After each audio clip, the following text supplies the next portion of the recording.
এক সাওয়ারি দো সাওয়ারি চার চারানা স্টেশন। সাওয়ারি একজন হোক অথবা দুইজন হোক, চাইরানায় আমি একবার স্টেশনে যাব, যে ওঠার উঠতে পারো। এই মিলাইয়া মিলাইয়া বরাত্রে গান কইয়া মানুষদেরকে স্টেশনে নিয়ে ট্রেন ধরাই দিত। তারাশি এক কিতাব আছে, জাস্টিস মুফতি তাকি ওসমানী হাফিজাহুল্লাহ এই কিতাব লিখছেন। এই কিতাবের 28 নম্বর পৃষ্ঠার মধ্যে জোনায়েদ বাগদাদি রহিমাহুল্লাহর ব্যাপারে কিছু কথা আনছেন। ওইখানে বলা হয়েছে যে জোনায়েদ বাগদাদির ওয়াফাতের পূর্ব মুহূর্তে সনটা ছিল 298 হিজরি। তো তার ইন্তেকালের পূর্ব মুহূর্তে তার একজন ঘনিষ্ঠ শিষ্য তার পাশে ছিল, নাম হইল আবু মুহাম্মদ হারেরি। এই আবু মুহাম্মদ হারেরি রহমতুল্লাহি আলাই জোনায়েদ বাগদাদিকে দেখতেছেন মুমূর্ষ অবস্থায়, মৃত্যুর আগে আগে প্রচুর পরিমাণ কোরআন তেলাওয়াত করতেছে। এখন আবু মুহাম্মদ হারেরি জোনায়েদ বাগদাদি রহিমাহুল্লাহকে বলেন, জনাব, নিজের নফসকে একটু শান্তি দেন, আরাম দেন। যেইভাবে কোরআন তেলাওয়াত করতেছেন আপনার নফসের তো কষ্ট হইতেছে। তো জোনায়েদ বাগদাদি রহমতুল্লাহি আলাই উত্তর দিলেন, আরে ভাই, এই সময় আমার তুলনায় কোরআনুল কারীম তেলাওয়াত করার প্রয়োজন পৃথিবীতে আর বেশি কারোর নাই। তার কারণ আমি আমার চোখে দেখতে পাইতেছি যে আমার আমল নামাগুলো সব গুছিয়ে ফেলা হইতেছে, ভাঁজ কইরা ফেলা হইতেছে, আমি আমার চোখে দেখতেছি। তার কারণ মানুষ মুমূর্ষু অবস্থায় থাকার অবস্থায় মৃত্যুর আগে আগে আমল নামা কি করে দেওয়া হয়? বন্ধ করে দেওয়া হয়। তো আমি দেখতেছি, জোনায়েদ বাগদাদি বলেন, যে আমার আমল নামাগুলোকে ভাঁজ করে ফেলা হইতেছে। এখন আমি কোরআন তেলাওয়াত করব না তো কখন করব? তো এক পর্যায়ে জোনায়েদ বাগদাদি রহমতুল্লাহি আলাই কিছু ওসিয়াত করতেছেন আবু মুহাম্মদ হারেরিরে। জোনায়েদ বাগদাদি রহমতুল্লাহি আলাই বলেন যে, ভাই শোনো, আমি যেই কিতাব রচনা করছি, কিতাবাদি যা কিছু লিখছি, এগুলো সব একাত্রে কইরা জমা কইরা তারপর মাটির নিচে দাফন কইরা দিবা। বলতেছে, হযরত কেন?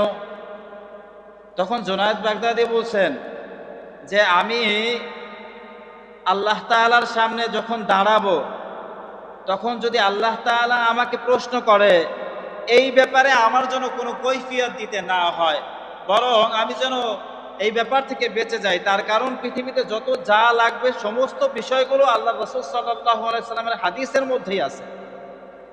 আমার দিকে কোনো জিনিসের নিসবত যেন না হয়। তো ঘটনাক্রমে জোনায়েদ বাগদাদি রহমতুল্লাহি আলাইহির ইন্তেকাল হয়েছে। জোনায়েদ বাগদাদির ইন্তেকাল হওয়ার পরে জাফর খালিদি রহমতুল্লাহি আলাই একদিন জোনায়েদ বাগদাদিকে স্বপ্ন দেখছেন। জোনায়েদ বাগদাদি রহমতুল্লাহি আলাই স্বপ্নযোগে যখন জাফর খালিদের কাছে আসছে, তখন জাফর খালিদি জোনায়েদ বাগদাদিকে জিজ্ঞাসা করতেছে, হযরত, আল্লাহ তাআলা আপনার সাথে কোন ধরনের মুআমালা করছে? আপনার কোন আমল কোন কাজে লাগছে? আল্লাহ আপনার সাথে বিচার সালিসি কেমন করছে? জোনায়েদ বাগদাদি বলতেছেন, তাহাত তিলকাল ইশারাতু ওয়া গাবাত তিলকাল ইবাদাত ওয়া নাফাদাত তিলকাল রুসুম। তাহাত তিলকাল ইশারাতু, আমাকে যে ইশারা শক্তি দেওয়া হয়েছে, ইলহামি শক্তি দেওয়া হয়েছিল, পৃথিবীতে অনেক জিনিস আজ করতে পারতাম আল্লাহর বন্ধু হওয়ার কারণে। এই তাহাত তিলকাল ইশারাতু, এই ইশারার বিষয় কোনো কাজে আসে নাই, এগুলো সব মুছে দেওয়া হয়েছে, কোনো কাজে লাগে নাই। ওয়া গাবাত তিলকাল ইবাদাত, আর যত যা ইবাদত করছি সব গায়েব হয়ে গেছে। ওয়া নাফাদাত তিলকার রুসুম, আর যত কিতাবাদি পুস্তিকা আমি লিখছিলাম পৃথিবীতে থাকা অবস্থায়, কোনো লেখাই আমার কোনো কাজে লাগে নাই, সব কিছু বিলীন হয়ে গেছে, মুছে ফেলা হয়েছে।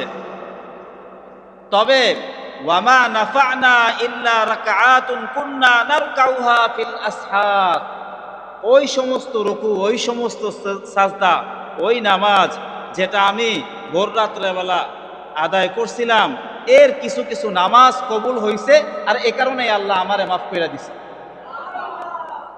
তো কি বুঝলেন? আল্লাহ তাআলার কাছে কবুল হয়। সব থেকে প্রিয় ইবাদত হইল ভোর রাতের ইবাদত। সব থেকে প্রিয় ইবাদত কি? ভোর রাতের ইবাদত। এজন্য বুজুর্গানে একরাম যারা আছে তারা কাউরে বায়াত করলে, কাউরে মুরিদ বানাইলে তাহাজ্জুদের কথা একদম 100তে 100 বলে যে তাহাজ্জুদ পড়বা, এবং ভোর রাত্রে জিকির আজকারের কথা বলে। আফসোসের বিষয় হলেও সত্য, আমরা মোটামুটি যারা নামাজ পড়ি, সালাতের প্রতি যাদের গুরুত্ব আছে, তাদের আর কোনো নামাজ মিস না হইলেও ফজরটা মাঝে মাঝে মিস হয়। ঠিক কিনা বলেন? আসতে কইলেন মনে হয় একটু কম, ঠিক না? ফজরটা মিস হয়, অথচ সব থেকে বেশি বরকত রাখছে আল্লাহ কোন সময়? ফজরের সময় এবং ফজরের আগের সময়, ভোর রাত্রবেলা। ওই টাইমের ইবাদত কবুল হয়। এবার আসেন, কথা একটা মনে পড়ছে বলে ফেলি। হিন্দুস্তানের মধ্যে এক লোক এক্কা গাড়ি চালাইতো, টমটম টাইপের ঘোড়ার গাড়ি চালাইতো। ওই লোক প্রতিদিন ভোর রাত্রে 4টা বাজে উঠতো, ওইটা স্টেশনে রেল ধরাই দিত মানুষরে।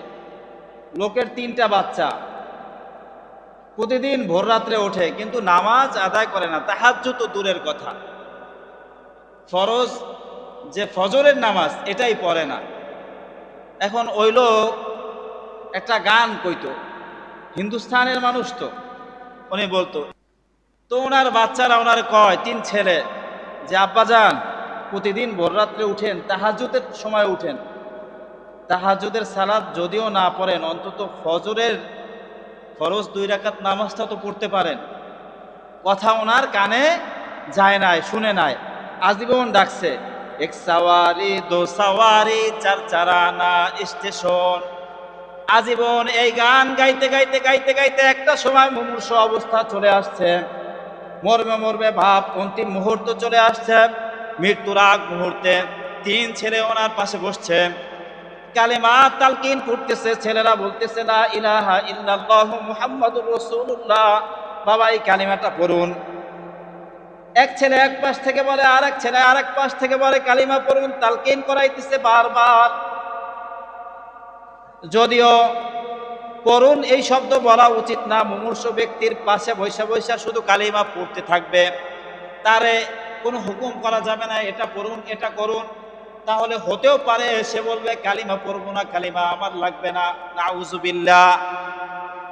তো ওনার পাশে বৈশা ওনার ছেলেরা কালিমা তালকিন করায়, উনি কালিমা বলতে পারে না, উনি বলে 1 সাওয়ারি 2 সাওয়ারি 4 চারানা স্টেশন। এই কথা বলতে বলতে ওনার মৃত্যু হয়ে গেছে। 1 সাওয়ারি 2 সাওয়ারি 4 চারানা স্টেশন বলতে বলতে কি করছে? ইন্তেকাল করছে, মারা গেছে। তো ভোর রাত্রের বেলা মানুষ যেই শব্দ চয়নগুলো করে, মৃত্যুর সময় বেশিরভাগ মানুষ ওগুলোই বলতে পারে, এর বাহিরে কিছু বলতে পারে না। এটা একটা বাস্তবতা, এই ঘটনা। এবং আউলিয়া একরাম, সমস্ত আউলিয়া একরাম ওনারা ভোর রাত্রে জিকির করতে বলে। তার কারণ হইল যে ব্যক্তি ভোর রাত্রে উঠে লা ইলাহা ইল্লাল্লাহ বারবার বলতে থাকবে, ওনার শেষ কালিমাটাও লা ইলাহা ইল্লাল্লাহ হবে।